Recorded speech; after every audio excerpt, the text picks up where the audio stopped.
तर नमस्कार विद्यार्थिनींनो, तर आजच्या या व्हिडिओमध्ये आपण भाग 1 बघणार आहे, जो की त्याच्यावर आहे अंगणवाडी मुख्यसेविका पर्यवेक्षिका भरती 2026. हे 2026साठी जी अंगणवाडीची बंपर भरती होणार आहे आणि ही महिलांसाठी एक सुवर्ण संधी आहे. त्यासाठीच हे मी बेसिक प्लस सराव प्रश्न जे घेऊन आलेली आहेत. तर टॉपिक 1वर आपण हा पहिला भाग बघणार आहेत. ICDS स्कीम या प्रश्नावर आधारित काही महत्त्वाचे असे प्रश्न आहेत. व्हिडिओ शेवटपर्यंत नक्की बघा, कारण की डेली आपण ही सिरीज चालू ठेवणार आहेत आणि महिलांना व विद्यार्थिनींना याचा नक्कीच फायदा होईल. आता आपण सुरुवातीचा पहिला प्रश्न बघूयात, जो की ICDS योजना सुरू करण्यामागील मूलभूत उद्देश कोणता होता. तर ऑप्शन ए आहे प्राथमिक शिक्षणाचा विस्तार करणे. ऑप्शन बी आहे बालकांचा सर्वांगीण विकास व कुपोषण कमी करणे. ऑप्शन सी आहे रोजगार निर्मिती करणे. ऑप्शन डी आहे किशोरवयीन मुलांना शिष्यवृत्ती देणे. तर ICDS योजनेअंतर्गत हे प्रथम सगळेच मूलभूत हक्क आहेत, पण आपल्याला एक सुरू करण्यामागील जो की प्राथमिक आणि महत्त्वाचा जो उद्देश आहे त्याचं इथे उत्तर सांगायचं आहे. तर त्याचं जे योग्य उत्तर आहे ते ऑप्शन नंबर बी आहे. बालकांचा सर्वांगीण विकास व कुपोषण कमी करणे हे अंगणवाडी सेविकेंचं हे मुख्य उद्दिष्ट आणि कारण आहे. चला तर मग आता दुसरा प्रश्न बघूयात. तर प्रश्न क्रमांक 2 आहे, ICDS योजना कोणत्या दिवशी सुरू झाली. ऑप्शन ए आहे 15 ऑगस्ट 1975. ऑप्शन 2 आहे 2 ऑक्टोबर 1975. ऑप्शन सी आहे 14 नोव्हेंबर 1976. ऑप्शन डी आहे 26 जानेवारी 1975. तर ICDS ही योजना ऑप्शन नंबर बी 2 ऑक्टोबर 1975 या साली सुरू करण्यात आलेली आहेत आणि ही गांधी जयंती निमित्त 106 गांधी जयंती होती तेव्हा ही योजना सुरू करण्यात आलेली आहे. तुम्हाला याच्यावर असाही प्रश्न विचारू शकतात की ICDS ही योजना कोणत्या दिवशी आणि कोणाच्या द्वारे सुरू करण्यात आली. तर ह्याचं उत्तर तुमचं महात्मा गांधी यांच्या 106व्या जयंतीनिमित्त असं उत्तर ठरेल. प्रश्न क्रमांक 3 आहे, ICDS ही कोणत्या प्रकारची योजना आहे. ऑप्शन ए आहे पूर्णतः राज्य योजना. ऑप्शन बी आहे केंद्र पुरस्कृत योजना.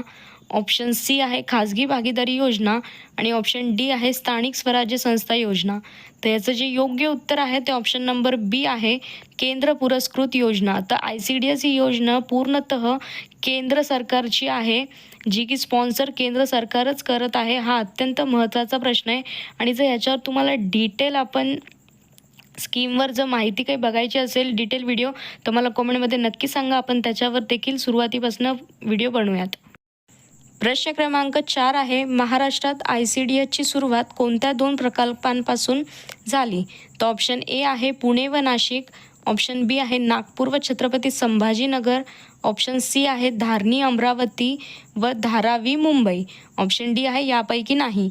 तर ICDSची जी उद्देश म्हणजे की जी मुख्य सुरुवात झालेली आहे ती ऑप्शन नंबर सी याचं बरोबर उत्तर आहे, जी की धारणी अमरावती आणि हे आदिवासी विकासमध्ये पहिले सुरुवात झाली होती आणि नंतर मग महाराष्ट्रात धारावी येथे मुंबई येथे झालेली आहे. हा महत्त्वाचा प्रश्न आहे.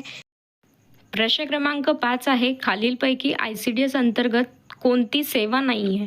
तर ऑप्शन ए आहे पूर्व प्राथमिक शिक्षण. ऑप्शन बी आहे पूरक पोषण आहार. ऑप्शन सी आहे उच्च माध्यमिक शिक्षण. ऑप्शन डी आहे संदर्भ सेवा. तर याचं जे योग्य उत्तर आहे ते आपल्याला सांगायचं आहे की कोणती योजना नाही आहे. पण आता इथे आपण पहिले बघूयात की पूर्व प्राथमिक शिक्षण योजना ही ICDS अंतर्गत आहे. एकूण 6 योजना आहेत. तर पहिली ही पूर्व प्राथमिक शिक्षण, याच्या अंतर्गत आपल्याला नाही का 3 ते 6 वर्ष जे विद्यार्थी आहे त्यांना आपण शाळेला जाण्याच्या पहिले जे यायला हवं ते शिकवतात अंगणवाडी सेविका. ऑप्शन बी जे हे पूरक पोषण आहार, तर त्या विद्यार्थ्यांना त्या कुपोषण जे आहे त्यांच्यासाठी पूरक आहार देण्यासाठी ही योजना आहे. आणि ऑप्शन डी आहे संदर्भ योजना. तर ही योजना ज्यांच्यासाठी आहे जे अतिशय कुपोषित आहे आणि त्यांना लगेच काहीतरी योजनेची गरज आहे त्यांना संदर्भ योजना म्हणतात. आणि इथे जे बरोबर उत्तर आहे ते ऑप्शन नंबर सी आहे उच्च माध्यमिक शिक्षण. कारण की ICDS अंतर्गत उच्च माध्यमिक शिक्षण देत नाही आणि इथे आपल्याला विचारलेलं आहे की ICDS अंतर्गत कोणती सेवा नाही आहे, त्याच्यामुळेच ऑप्शन सी हे योग्य उत्तर आहे. प्रश्न क्रमांक 6 आहे, पूर्व प्राथमिक शिक्षण कोणत्या वयोगटासाठी आहे. ऑप्शन ए आहे 0 ते 3 वर्षे. ऑप्शन बी आहे 3 ते 6 वर्षे. ऑप्शन सी आहे 6 ते 10 वर्ष. ऑप्शन डी आहे 10 ते 14 वर्ष. तर इथे आपल्याला विचारलेलं आहे की पूर्व प्राथमिक शिक्षण आपल्याला कोणत्या वयोगटासाठी, तर ऑब्व्हियसली आपलं ऑप्शन ए तर हे उत्तर नाही आहे, कारण की 0 ते 3 वर्षात लेकराला चालतासुद्धा येत नाही, तर तो शाळेत कसा जाईल. तर याचं जे योग्य उत्तर आहे ते ऑप्शन नंबर बी आहे 3 ते 6 वर्षे. ही जी योजना ही अंगणवाडी अंतर्गत योजना आहे, कारण की शाळेला जाण्याच्या पहिले विद्यार्थ्याला शाळेत बसायचं कसं, बोलायचं कसं, काहीतरी ज्या बेसिक गोष्टी आहे अ आ इ, पेन पेन्सिल धरायची कशी हे शिकवलं जातं. हे अंगणवाडी सेविका शिकवतात पूर्व प्राथमिक शिक्षण देण्यासाठी.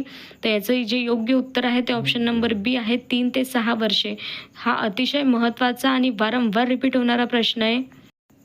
पुढचा प्रश्न बघूयात. प्रश्न क्रमांक 7 आहे, पूरक पोषण आहाराचा प्रमुख उद्देश कोणता. ऑप्शन ए आहे रोजगार वाढविणे, ऑप्शन बी आहे कुपोषण कमी करणे, ऑप्शन सी आहे शिष्यवृत्ती देणे, ऑप्शन डी आहे खेळांना प्रोत्साहन देणे. तर याचं जे प्रश्नातच उत्तर आहे जे की ऑप्शन नंबर बी हे योग्य उत्तर आहे, कुपोषण कमी करणे. पूरक पोषण म्हणजे जे कुपोषित बालक आहे त्याला आपण योग्य तो आहार देणे, त्याच्यामुळेच ऑप्शन नंबर बी याचं योग्य उत्तर आहे. प्रश्न क्रमांक 8 आहे, ICDS अंतर्गत पोषण व आरोग्य शिक्षण प्रामुख्याने कोणासाठी आहे. ऑप्शन ए आहे 3 ते 6 वर्षे बालके, ऑप्शन बी आहे 15 ते 45 वर्षे महिला, ऑप्शन सी आहे 60 वर्षावरील नागरिक, ऑप्शन डी आहे यापैकी नाही. तर ICDS अंतर्गत जी पोषण व आरोग्य शिक्षण आहे ते ऑप्शन नंबर बी 15 ते 45 वर्षे महिला यांच्यासाठी आहे. प्रश्न क्रमांक 9 आहे, पूर्व प्राथमिक शिक्षणाची जबाबदारी मुख्यतः कोणाची असते. ऑप्शन ए आहे ANW ANM, ऑप्शन बी आहे वैद्यकीय अधिकारी, ऑप्शन सी आहे अंगणवाडी सेविका, ऑप्शन डी आहे ग्रामसेवक. तर याचं जे योग्य उत्तर आहे ते ऑप्शन नंबर सी आहे अंगणवाडी सेविका, म्हणजेच की AWW अंगणवाडी वर्कर. इथे तुम्हाला फुल फॉर्म देखील विचारण्यात येऊ शकतो, त्याच्यामुळे फुल फॉर्म देखील सांगा आणि मला तुम्ही अंगणवाडी मदतनीस याचा फुल फॉर्म कॉमेंटमध्ये नक्की कळवा. आणि जर तुम्हाला अंगणवाडी सेविका भरती सुपरवायझरची जी 2026 ला मुख्यतः महत्त्वाची आहे भरती होणारे आणि कमी करणे, ऑप्शन जे आहे कुपोषण कमी करणे, तुम्हाला जर डिटेल व्हिडिओ पाहिजे असेल बेसिक ऑप्शन डी आहे बाल विकासाला चालना देणे, कोणत्या योजना राबवल्या जातात या संबंधी तर मला कमेंटमध्ये नक्की कळवा. करण्याचे तर हे याचे उद्दिष्ट नाहीये, कारण डेली व्हिडिओ अपलोड करणार आहोत. जर मला तुमचा चांगला रिस्पॉन्स दिसला तर मी डेली व्हिडिओ अपलोड करायला रेडी आहे. त्याच्यामुळेच मला कमेंटमध्ये व्हिडिओमध्ये आपण 10 महत्त्वाचे अंगणवाडी सुपरवायझर पर्यवेक्षिका याचे महत्त्वाचे असे प्रश्न बघितले आहेत. तांत्रिक प्रश्न आहेत हे आणि परीक्षेला तुम्हाला नक्कीच दिसेल. हा व्हिडिओ तुम्ही बघा. तुमचे डेली आपण हे व्हिडिओ सिरीज चालू ठेवणार आहेत, त्याच्यामुळे तुमचं तांत्रिकचे प्रश्न असे सॉल्व्ह होतील आणि नक्कीच तुम्हाला याच्यात चांगले मार्क पडतील. तर अशाच प्रकारचे आणखी व्हिडिओ बघण्यासाठी आपल्या चॅनलला लाईक, शेअर आणि सबस्क्राईब करा. व्हिडिओ आवडला असेल तर आपल्या फ्रेंड्समध्ये शेअर करा, त्यांना देखील याचा नक्कीच फायदा होईल आणि गृहिणींना तर याचा नक्कीच फायदा होईल. त्यासाठी मी हे व्हिडिओ सिरीज चालू केलेली आहेत. धन्यवाद.